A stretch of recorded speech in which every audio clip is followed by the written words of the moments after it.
My name is Meenakshi, and I work as a writer, researcher, and curator with Exhibit 320, which is a gallery in Ladosrai. And it is my pleasure to introduce briefly to you our artist talk with Nandan Ghiya. So Nandan Ghiya's practice actually spans over a decade, and his recent solo exhibitions include Images Attacked, the Blue Screen series, which was at Exhibit 320, and Photoshop V1, V2 at 10 Chancery Lane in Hong Kong. He was also a part of Post-Date Photography and Inherited History in India, curated by Jodie Throckmorton at San Jose Museum of Art, which then traveled to Ulrich Museum of Art in Wichita State University, Kansas. He has shown at numerous fairs, the Dark Arts Summit, and his work was also recently on the cover of Grantha magazine in 2014. With a background in fashion, which extends to his work both as a practitioner artist as well as in his profession within a fashion school, what is most relevant and pertinent to this context is how his work navigates through the many intersections of art making.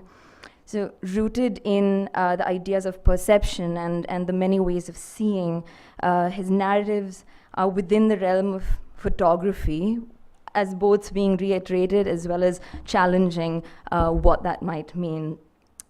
So since we live in a time where images are generated, regenerated, constructed, deconstructed, and where everyone is both a producer and a consumer, nothing is passive anymore. So in that sense, Nandan's work speaks to that, and yet they are very particular, very specific, and I would go so far as to say unique in its singularity. So I suppose what his work does is instigate a lot of questions that make us think about how we look at material, narrative, production, and aesthetic in order to consider what constitutes a particular genre. So it does so both in terms of what the contemporary is, and then what particular histories we place artistic practices such as Nandan's in. So without further ado, I'll allow Nandan to now get into his presentation, and you'd hopefully find more questions or perhaps even some answers. So Nandan.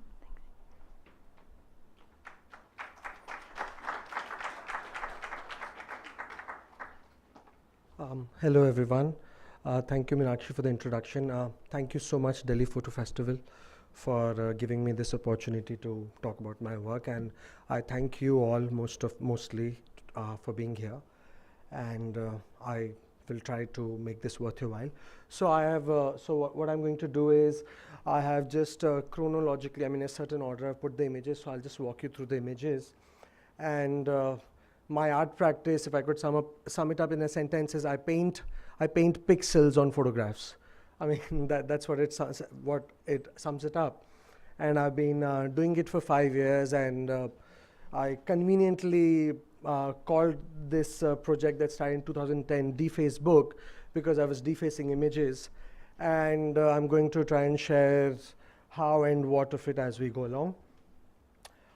So the introduction of the whole thing, I mean, as you can see, there's an image of a pixelated person here, which was, so for me, the whole idea of pixelating images or painting pixels on picture faces came from the idea where I on a news channel for the first time I saw a person's image being censored, and this use of pixels, to conceal their identity.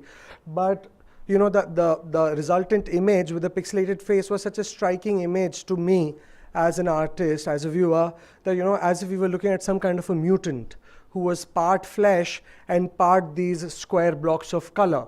And what I feel, I mean, it had a strong impact on me in the sense that, I wanted to try something which was where, a mix of this digital and physical uncomfortably coming together, yet communicating a certain message. So this was the first, this also brings us to the fact that what am I doing here at the Delhi Photo Festival? So I essentially work with old photographs as my medium. And this is the first vintage photograph that I painted pixels on, which was way back in 2010. Now, I'm just going to share a little, a personal angle as to why I've started doing this. I was born and brought up in a family of traditional art dealers. So, seeing old images, old photographs, paintings, textiles, I grew up in that kind of an environment. And, a business family, has its advantages and disadvantages. And I grew up in a sort of a curtailed environment where my father was overtly possessive of his art or of his things. And somewhere, I think as I grew up, it sort of, I had this thing that, one day, I don't know, it was a sense of retribution or something I wanted to do to this so-called precious art, which lays it futile. Almost like an act of vandalism. And so this picture was actually painted, the moment I could afford to buy a vintage picture, I bought it and I painted pixels on it. And for me, it was just a statement that I was trying to make to my father. But little did I know that a journey was, an artistic journey was starting for me. And back in 2010, it only seemed relevant to call it thumbnail, to title the work as thumbnail. It was not a work, but a first image of its kind, which led me to the first installation that I did at the India Art Fair in 2011. So it's a site-specific installation where I tried to recreate a vintage space, one of these dilapidated havelis where, spaces where you come across these old images. And I sort of tried to do in the terms of the layout. So all these are old photographs. They've all been pixelated, and I've sort of tried to arrange them in a manner that is reminiscent of old Rajasthani heritage. So this was the first attempt that I did. And after this, so obviously, as you keep working, you keep researching, you keep looking for values and references. And I must say that, in that time, this whole idea of pixels becoming images in art, design, commerce, advertisement, media, this was a very prevalent sort of a sensibility. So this advertisement image was clicked by me in 2011 and served as a great reference for me to from here, I further tried to upgrade the installation. This I did in Shanghai in the year 2012 in the curated section of the art fair. And so anyways, so that was that. And then what happened since then, I'm going to talk about it. Now the section talks about my roots as an artist. Now this photograph is clicked by Sri Badri Narayan Gupta, photographer, somewhere in 1950s. Now it is so interestingly turns out that my own grandfather was one of the pioneering studio photographers in the state of Rajasthan, and this is a picture clicked by him in the 1950s, and that's him in the 1930s as a young man, and that's him with his wife in 1940s. Now my grandfather, being a studio photographer, has had no influence on me taking it up as a medium, but it's just a weird connect, And more interestingly, these two photographs, so I've been buying a lot of old photographs as my raw material to work with. And one kabadi, one pawn, one hawker, he actually brought these two images in a bunch of images to offer to me as merchandise. And I freaked out to discover my own grandfather being, tragically and miraculously, I came across these images. And even my father hasn't seen him when he was this young. So it's quite a rarity.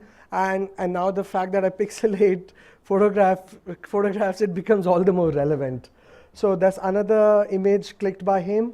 There's another one by him. There's another one by him.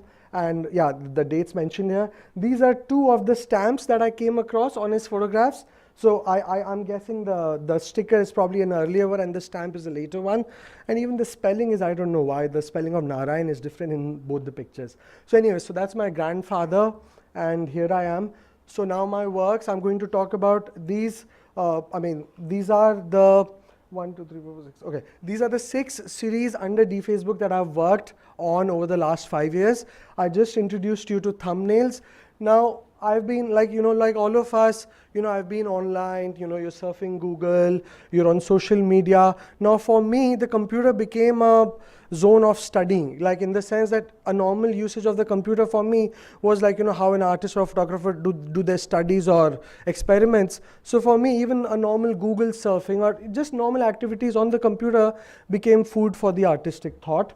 So thumbnails I've already spoken about. I'll talk about search results. So search results is a series that gets inspired by this whole Google search engine and how we've stopped getting off this screen and you just type in everything and we want all the results and everything.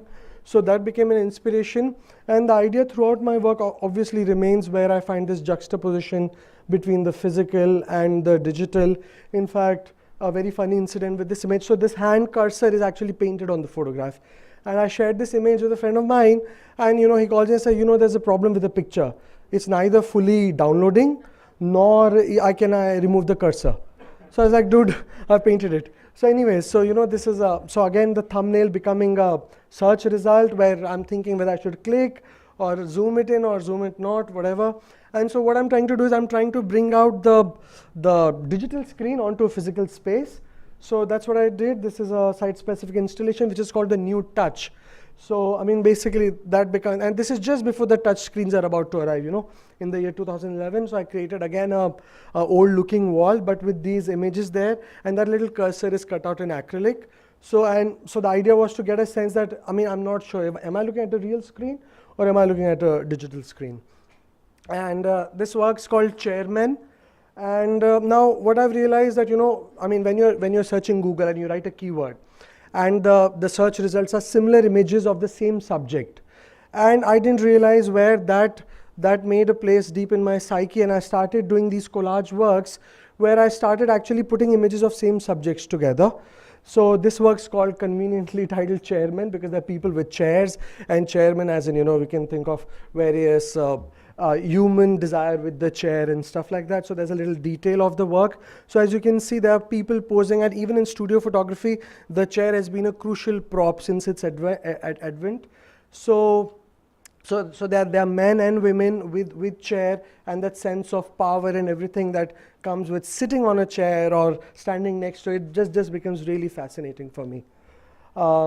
This one's called Male India Profession. Now you will notice my titles are more or less, they're inspired, work titles inspired by this digital language that we use. So Male India Profession again becomes a sort of, so photographs or over, from the late 19th to early 20th, mid 20th century photographs of people, and you can get a sense of what profession they might be. So there's a lawyer, there's a king, there's a god man, there's a tennis player, there's a havaldar, there's actually a photographer at the far right, and so on.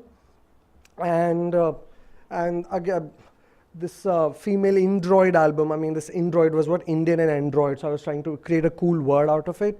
But the works, basically, they just become a documentation of mannerisms of a gender or profession. These are the kind of things I do. And I find it really fascinating to see them all together in the sense, different age groups and etc.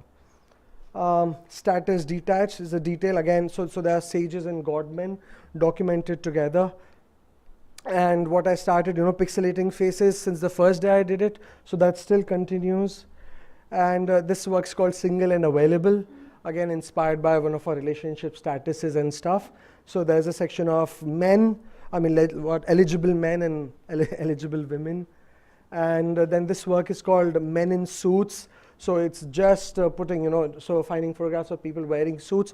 So for me, and because, having gone to fashion school, so for me it becomes very interesting to just as a documentation of, so whether it's sartorials or postures or backdrops, it just becomes very fascinating, and especially in the age where, you're bombarded with imagery.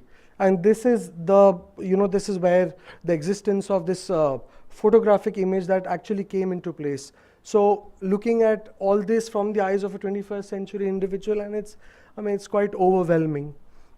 So now there are two works. This one's called Happily Ever After, version 1.0. So it's basically couples, and then there is, I won't say gay couples, but yeah, there are two men posing together, and so I call it Happily Ever After version 2.0. And this work is now, okay, these works were made in 2012. Now, move over Google, Instagram is here. So search results have evolved into hashtags. So now I'm titling the same work, the same thing, repackaged, retitled. It's referred to as hashtag Men in Red. And so again, old photographs reworked with, illustrated upon with hand tinting and stuff. I mean, I don't just paint pixels on the faces, but I also try to restore the pictures. And while thematically trying to bind them together, try to find those visual cues as to give me a direction on how to restore the image. So hashtag Men in Red, hashtag pink postcards, hashtag heritage sites, hashtag travel. And then there's a bunch of old photographs which I've just painted the backdrops into these various hues of pink. I mean, to give them this very postcard-like feel, and then just put them together. So, okay, this work is called Virtual ID. I mean, I was always fascinated by these, virtual IDs and names, and what makes us decide that, this pseudonym that we opt for. So this work, I just put these pictures, and if you can see, I've tried to do, how you see watermarks on images on the internet. So something that crosses it, and then the company's name is written, so I got inspired from there. So this is called Ziggy Stardust 21. So an old man calling himself Ziggy Stardust, which is David Bowie. So you guess what, was he born in 1921? Does he like David Bowie? I mean, these are the kind of notions that come into your head when you're looking at a random profile name. So Big Lebowski, 43 for or Dr. Strangelove, 37. So, quirky titles which are very, very global or inspired by Western cinema. And then trying to see it in context to, these people where there's obviously no connection, which happens a lot with our virtual identities actually. Okay, now we come to the series download errors. How much time do I have? Okay, so this is a series called Download Errors. So the glitch being the quintessential. I think we've all struggled with glitch. I mean, as a kid, I went to the rooftop fixing the TV antenna, getting those things right. And when, stumbling upon images, they were partially downloaded, or, internet connection goes off, and suddenly my image stops downloading, or it downloads as a messed up image. And the frustration that it generated, it also became an inspiration for me to do this whole series of works, which I'm still doing. So they're basically glitched up photographs that, again, they are physical photographs, but they're made to look like digital images. And another thing I would like to say here is that, all our lives, we try to fix errors. We try to correct things. We try to ensure that nothing's wrong. And an error or a glitch is something that is wrong. And here I'm actually probably trying to reverse the process, where I'm trying to glorify or acknowledge the glitch. The error I'm trying to celebrate through these works. The error that our lives is, or technologies, whatever it is. So more works. So it's just, images and the frames made accordingly. I just thought it would be interesting to see what the image was and what it became. So that's the reference. So I've also tried to include this little sign of error message that appears on a computer screen. So that's also hand painted and pasted on the photograph to just make a complete glitch package. So this is a detail of another work. So this is how it was. I had painted this on top of it, and then this is what it becomes. And so this is how the work was complete, and a painted photograph. And another thing I need to point out here is the title, as you'll notice. So it's called Download Error DSC00030. So I even started giving these individual photographs titles that are of the file name, that once you transfer the image from your camera onto your laptop, and it's actually the file name only that becomes the title of the image. Like usually when we are looking at books or stuff, wherever we see images, an image comes with a title. But on the computer screen, the title of the image is actually its number. So how an image is losing its identity, that it just remains a serial number. So the serial number itself becomes a title. Okay, before and after again. So this is what the original photograph was. This is what I did to it. Now, another thing I'd like to mention here is that I'm also following age-old techniques of hand tinting or enhancing the pictures. And I work with an assistant, obviously. And so we work together, and we paint, or we upgrade the picture, whatever we think, and then we create a glitch in it. And this is another image, and this is what it became. And another image with, on the same lines. Here again the title IMG underscore 7109.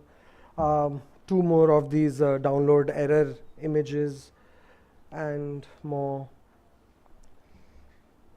Okay, this before I move on to the next series, this is one of my very favorite works that I did for a show called The Contemporary Sultanate in 2012, and the images that you see here was the search that I conducted to create this image. So I was trying to create a cityscape, and that's what I did. It's, I think, 35 feet, probably longer, probably 50 feet long work. And I tried to create a cityscape, and probably what is interesting here is as you zoom in, so this was my inspiration, this is what I created, and this is a display shot from the show, and so this is how I created this work. Now for all us photographer folk and artists sitting here, these are pieces of photo mounts that I have recycled and put them together, and more photo mounts, and then photographs and photo mounts. So these are mostly, so in the entire work, actually, the entire work is just a huge, like probably, I don't know, probably the largest, the longest institutional photograph in the country, if I may say so. So it's just, I've tried to, like, I've taken, I don't know, 50, 60, 70 institutional photographs, and I've tried to like arrange them in sort of like in one continuous group photograph is what I tried to do for this entire work. And yeah, this is what it looked like in the end. So okay, the next one after download errors is a series called Photoshop. Now Photoshop organically came about, and I think this is the only part of my practice which involves actual photography at my end. So basically, by after all this pixelation, I realized, hell, why don't I do my own pixelated photograph? Why just paint pixels on pictures, but create my own? So so I also did this one work called Photoshop version 1.0. Now Photoshop is conveniently borrowed from Adobe Photoshop, and I mean, so the duality of the meaning. So this is just people posing in photo studios. That's it. That's all how I try to group it, and it was meant for a show. So along with this work, I did a installation there, which this is the detail of the installation. Now what you can see is, so on there's the floor, there's the line, so there's a pixelated carpet which is set out on the floor for a person to stand and pose, and there's props next to it with the background. So this is the first attempt of the project. Please pardon the grandson clock, as somebody pointed out that a grandfather's clock was supposed to be much taller, but I did a much shorter version of it, but it was my first time. And so this is what I created, and then I got invited people to pose, and I took their pictures and things. So these were some of the results. So you can see the same language happening. There I was putting chairmen and married couples together. Here I'm trying to do something same, but with a more original approach, which means images which are first hand. And so again, interesting for me, how people posing in the same space with similar body postures and stuff. And this is how, so the viewer was welcome not just to pose, but for a nominal sum of money they could take one image away. So they were captured in a pixelated sort of a vintage photo setup. So anyways, that was the first attempt. Then I did the second attempt in 2012 in Hong Kong, where I tried to correct my past mistakes of the first attempt. And again, so then these were some of the images from that. And then here also there were practical issues. Like for example, you notice this guy is not sitting on a chair. He's just pretending to sit on a chair. So then after this one, the third one I did in the India Art Fair in 2013. This one worked more successfully in terms of operations. So this is what it was. And without taking much time, this is how people, different people just sitting there. There were hundreds of photographs taken, so I just thought I'd do a collection of how, different people sitting in different poses. So that is what it is. I've also put together, so the first attempt, the second attempt, and the third attempt together for your consideration. And okay, another body of work that I ventured into. Um, Before I talk about this image, I'd like to say that, in 3 years, I was working so much with old photographs as a raw material that even if I felt bored or I wanted to try something new, I knew I had to stick to a old photograph, because that was something I was getting recognized with, or there was, you're supposed to carve your own niche, or just stick to something. So I was having a difficult time, because the photograph was losing its significance as a raw material at one point. And plus there are, you always tend to compare yourself, that so many artists around the world who are also working with similar mediums or sensibilities. So how you try to like stay on your own ground. So anyways, so like I was saying that surfing Google or surfing internet actually became food for thought. So this is one of those pop-up banners, and what really caught my attention was unemployed mom. So there's a middle class crisis, and plus there is a provocative image. And these, how weird a place is internet, that these images in my head don't really belong together. But internet is one space catering to both kind of people, somebody looking for a job and somebody looking for some whatever. So anyways, so unemployed mom, so it inspired me to do this digital image. So of course, so I'm looking at a Parsi lady in a vintage image as an unemployed mom. I don't know why. And so this is what I did. And then I actually was fortunate enough to come across an image of a woman actually sitting on a sewing machine. And such a quotation seemed absolutely relevant to put it there. So I did quite a few of such works which were inspired by pop-ups and banners, where I painted this text upon these images. So this is from my softboard, details of certain images around that time.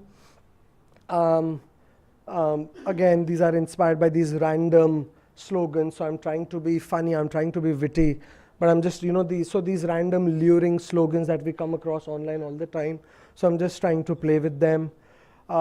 This made into one work which I call Music Philosophy Fast Food. So all the three are photographs of kings, like erstwhile kings. And in our context, the word king can have three different meanings. So the king is dead means music, means Elvis Presley, and a pauper dies, so does the king. That's the image, which is a Kabir quote. And of course Burger King at the last. So this was again, like I said, inspired from those banners and pop-up series. Okay, then this says Sri Dilip Vijay Varghia as seen through camera mobile app filters by a 7-year-old photographer. So there's this gentleman, he's a relative of one of my employees. So he shows me this image and then he's like, look what happens to it. And I'm like, okay. And then I said, so this is what his daughter did to her uncle's images, So she took a picture of her uncle, just caught him candid. And this is what, an afro hairdo she tries, and I don't know, something braid and what, something hippie happening here. Now this afro hairdo, again, it just really stayed in my mind, because I realized that, I live in Jaipur, I belong to a Hindu Orthodox family. So, we have a very traditional setup. But this whole globalization, this whole, this internet access and everything that is happening, and how to these people who are so rooted in their tradition, and how like a sprinkle, how these global values trickle in their lifestyles without them even realizing, And this afro hairdo on a middle-aged businessman. Left. Oh no. Okay, I'll just run through it. So this is what it was, and these are the three images. And what I did, inspired by these. Okay, this is another one of my inspirations. And then, so it says Mom and Dad as Agents Orange, circa 1960s. So I'm less interested in these works, but more in their titles. This one's called Dad as Manga Warrior, circa 1980s. And my dad actually came one day back with this really funny haircut, which didn't suit a Marwadi man of his age. So this work was inspired by that. So that's him, the manga warrior. This one is Mom as Storm. Storm is this, character in the X-Men comic mythos. She has this white hair, and my mom actually attempted something as funny as this. And then there is This is detail of an image, picked the hairstyle, picked straight away from Royal Liechtenstein, which is what we are doing in India, that just picking images and just not even realizing if they contextually fit in. So the work is called Female 42 Married Hindu Blonde. Okay, now the blue screen, the last one. This is what I have done this year. So now I have, now why you're wondering why this image is there. The first image that I pixelated, fortunately it stayed with me, and any of my works that don't sell or don't go anywhere, I upcycle them. So this is what became of that image. Now this is the latest that I'm working on, like which I started this year, where the green screens and blue screens and the CGI effects. So how this blue screen, I'm talking about a blue screen like a gangrene taking over our physical lives. So rather than pixels, I'm going into a solid color, hence my blue. And so yeah, these are display shots from the show that happened in March this year. And I'm out of time, so I'll just let you go through them. The blue screen is a metaphor, constant battle between a preconceived value system which we obtain from our cultural background and conditioning, and the digitalization which has become an unavoidable reality of our existence. We let the latter isolate and perplex us while we oscillate between the two. So what I've tried to do in this picture is actually a wallpaper coming alive, a wallpaper going all organic and amoebic, and it is taking over the photograph. So what I'm trying to say is, when I say this digital taking over the physical and so on, so how everything is merging into each other, and we have the blue screen which can create like how we see in cinema and special effects, where today everything can be digitally recreated, So that is what I'm trying to work with now, and I'm hoping to take this sensibility into spaces along with photographs. So yeah, this is another one of the work from that series. These are show images from the event. So what I've tried to do is, so that this blue color, basically I'm trying to see how it's trying to come in, like not attack, invade. So some sort of an invasion is what I'm trying to talk about, where it takes over the space. So that is what is happening here. There are some more shots from the blue screen, and this image is not very clear, but you can see there it is almost like an eclipse happening. So in the first, there are 1, 2, 3, 4, 5, 6, 7, 8, I think 8 or 9 images in this work. So the first image, you can see the whole photograph which is visible, but by the time it reaches its 9th stage, it's gone completely blue. So it's basically, it's died out to the digital or whatever. I mean, I don't know. So these are the things that I'm doing, and more display shots. So what I've done here is, so this is the work, this little thing, and behind is the wall painted between blue and white. So what is happening? So it was a good old photograph, and suddenly suddenly it enters this blue realm and goes all warped. So that's the kind of something I'm attempting to do, and more display shots, and more display shots, and more display shots. And thank you so much.